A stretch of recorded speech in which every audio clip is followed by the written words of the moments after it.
Welcome, ladies and gentlemen. Welcome. We're going to be live in the next 2 hours at prisonplanet.tv, simulcasting this Thursday, January 8th, 2009 edition. This attempt to awaken the world population to the overarching world psychological dictatorship that's run by the New World Order. And for the next hour and a half, we're honored to be joined by one of the most sought-after speakers on radio and in person, filmmaker, best-selling author, David Icke, also championship goalie in his own right. Of course, BBC News presenter before his startling Saul on the road to Damascus transformation, literally being knocked off his horse with a revelation. And in the last 15, 16, 17 years, he has spoken to millions of people around the world, and we're honored to have him again for the next hour and a half to talk about the current world economic crisis being engineered and how this is really going to force an even faster awakening to this tyranny. So, David Icke, it is great to have you joining us here from England. Thank you, Alex. This is a short segment, but what are some of the things you want to discuss and go over today? Well, certainly we talk about the financial situation because, for me, what we're looking at is a similar situation to when they have a controlled demolition of a building and the charges go off and you see the flashes. And then, extraordinarily, there's that split second when nothing seems to happen. And then the whole thing crashes. And for me, where we are in this economic engineered collapse is in that split second before the whole thing starts to collapse. And, when you think that within that split second, they have already thrown grotesque amounts of money at the banks. The interest rates in America are basically down to zero. They've just come down in England today to the lowest ever in the history of the Bank of England, 1.5%, and none of it is working. And therefore, when you've thrown all your bullets at the situation and they're not working, and we're not even into it yet to the level it's coming, then we've got a lot of challenges to face. But as you say, Alex, there's a word in Chinese, I think, that means both danger and opportunity, and this is a danger from the system as we perceive it now and through our lives, but it's a wonderful opportunity to change the system.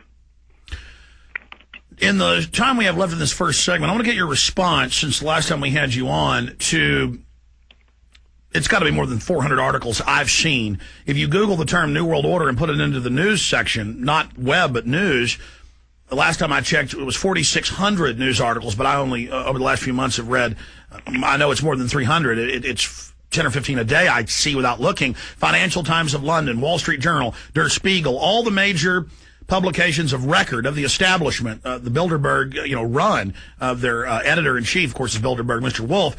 Times of London, Financial Times, saying, and now for world government. And they say, we set it up in secret. It's for your own good. We'll save you from the financial collapse when they engineered it. And they go on to say that we're going to pay carbon taxes on all our activities to them. So Kissinger came out this week and said we need to use this crisis for a new world order. I mean, they're really, like you said, emerging, and you've always said, others have said, at the point of emerging, that is when you know they're finally going for broke, because now they can't cloak it anymore. They've got to come out in the open. No, there was always a time when what they were doing covertly had to break the surface because they want to change society and the image that they want to change society. So we have to eventually see it in our face, and that's what we're seeing. And of course, those of us like you and me and many others who've been warning about this for so long, it's unfolding in such a blatantly predictable way. This engineered collapse is there as a massive problem for which you offer the solution, and the solutions are the infrastructure we've been predicting all this time, including the World Central Bank. They've not used that term yet, but they will. They're talking about actually they have, David. Architecture. Actually, they have mentioned a new World Central Bank. You may have missed it. Stay there. David Icke. We'll be back after this quick break to go over all of this. Please stay with us.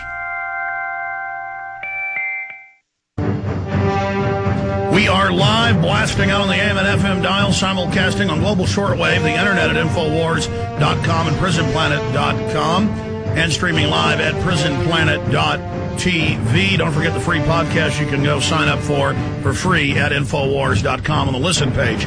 Okay, David Icke, continuing, for more than 15 years, you've talked about how the private financial banks would engineer a crisis, and then out of that bring in their world government. They have said, as we were getting to before we went to break, at the G20 summit, a new world financial system with a world financial bank where you will pay your carbon credits directly to them. I remember seeing that in the Financial Times of London and other places. They are now moving us towards that. So it looks like their system's imploding and that, they're laying off all these financial workers. That's because they don't need the little bees to gather people's investments. They're now stealing the pension funds.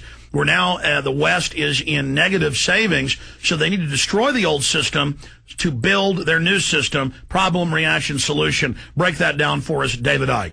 Yeah, they're talking in Europe, people like Sarkozy and Gordon Brown, about a new global financial architecture, which is all, of course, all well speak for this centralized financial system that will dictate the whole of global finance from a central point. This is what they've been working towards, and it's important to stress that when people see the banking system collapsing, that they think it's bad for the bankers. Well, it's bad for the bankers who lose their jobs, like you say, the bees. But it's not bad for the people who own the system. And this is the point. The families that we're talking about own the system.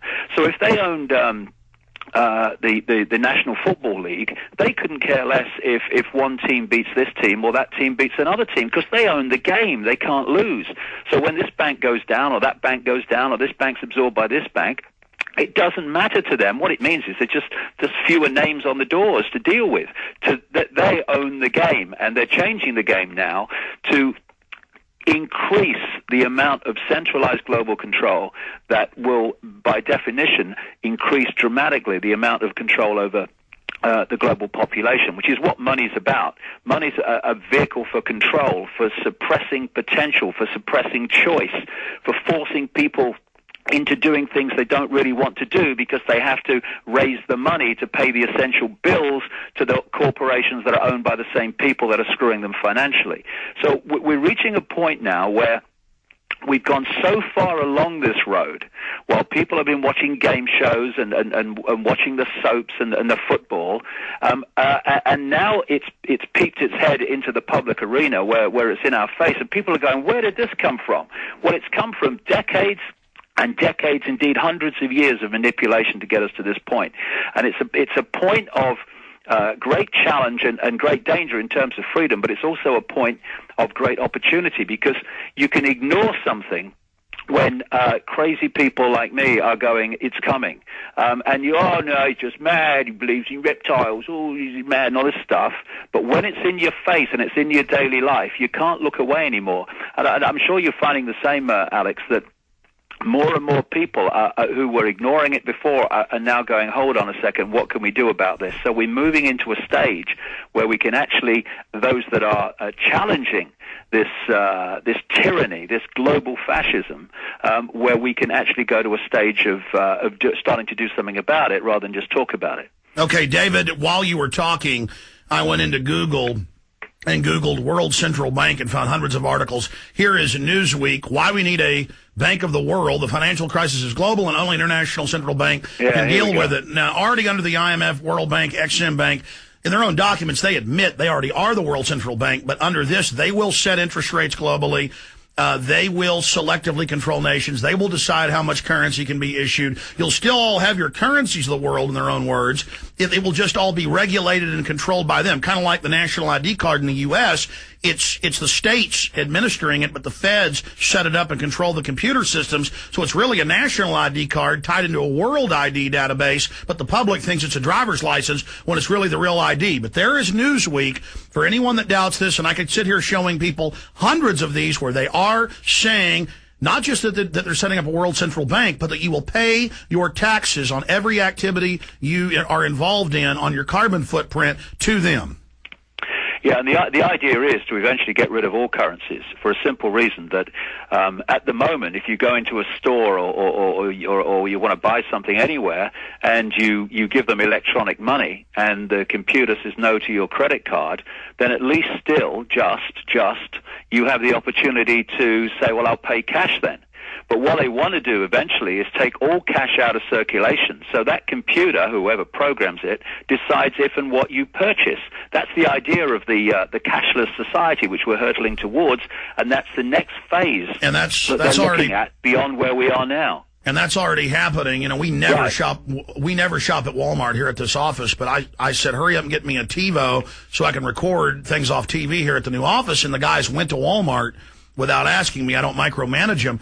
And my guy called, and because he had a debt, not an unpaid check, but because he had a debt that he hadn't paid, now the credit scores tied in with Walmart and other big stores, they wouldn't let him use that company check because he had bad credit. So we're already going into that system where I see him carding 75-year-old men buying cigarettes or beer at the store now, and the corporations admit they're getting us ready to have to show ID to buy and sell, and they're going to have a new world and local sales tax that will also have a database of everything you buy, sell, and do in the name of administering the sales tax.